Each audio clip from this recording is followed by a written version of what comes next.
Élise Lucet est en deuil depuis plusieurs jours suite au décès de son père, Michel Lucet, le 30 mars dernier.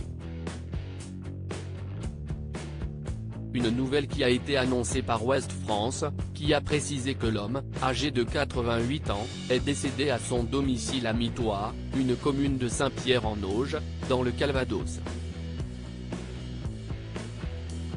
Comme le rappelle le média, il était un artiste aux multiples talents. Tout au long de sa vie, il s'est illustré en grande partie en tant que professeur d'anglais à l'université de Caen, mais s'était également tourné vers la scène. En effet, il était un auteur, compositeur et chanteur qui évoluait sous le nom de Zeb.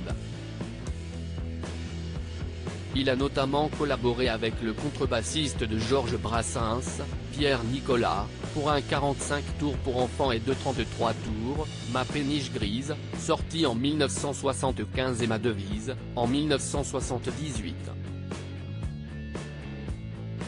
Connu pour son sens de l'humour et de la dérision, il a écumé les scènes de l'Ouest et au-delà, dans les années 1970 et le début des années 1980, a indiqué Ouest France dans son hommage.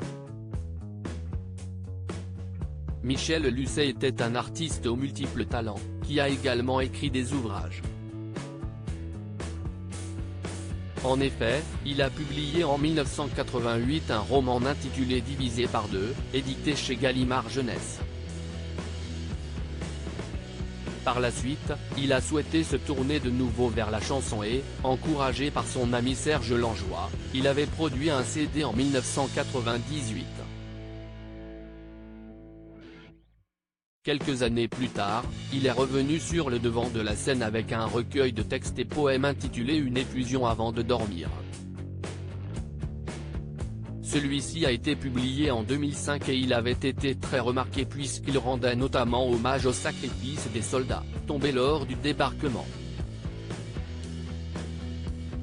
Michel Lucet laisse derrière lui la présentatrice de Cache Investigation mais aussi sa seconde fille, l'écrivaine Sophie Lucet, toutes deux nées de son mariage avec Colette Lucet.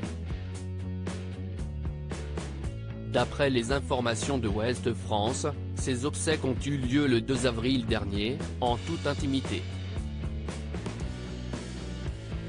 Élise Lucet, quel drame a-t-elle vécu il y a plusieurs années ? Élise Lucet est une journaliste très appréciée des téléspectateurs dont la vie privée n'est pas de tout repos. Il y a 11 ans, elle a perdu Martin Bourgeois, son mari et père de sa famille, décédé des suites d'une leucémie. Une terrible épreuve pour l'enquêtrice d'Envoyé spécial qui avait accepté d'en parler dans les colonnes de Télé Loisirs. Si est donc toute seule qu'elle avait dû élever Rose, aujourd'hui âgée de 14 ans. Je pense que j'ai quand même été extrêmement présente avec ma fille. Je n'ai jamais raté ce moment du dîner, du coucher, ce moment où on raconte la petite histoire et je ne le rate toujours pas aujourd'hui même si elle est grande, avait-elle confié. Loading Widget.